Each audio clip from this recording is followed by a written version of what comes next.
Persiapan terus dilakukan guna mengatur lalu lintas selama gerhana matahari total. Hal ini guna menghindari kemacetan yang terjadi di Jembatan Ampera.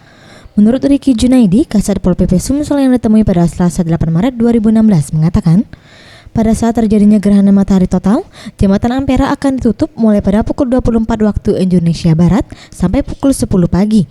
Setidaknya banyak pihak yang dilibatkan untuk pengamanan, baik Polres Palembang dan Polda Sumsel serta Pol PP yang bertugas untuk mengamankan dan menjaga ketertiban. Dan khususnya pedagang kaki lima nantinya akan disiapkan tempat khusus berdagang dengan tidak mengganggu stand yang disiapkan oleh pihak panitia yang berada di Jembatan Ampera.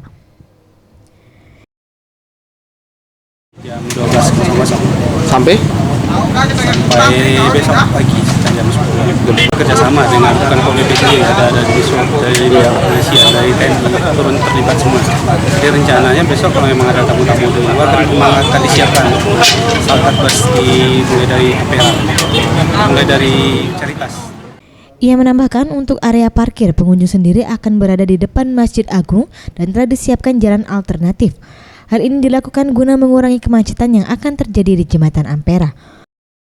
Faraldo Satria, Sriwijaya TV.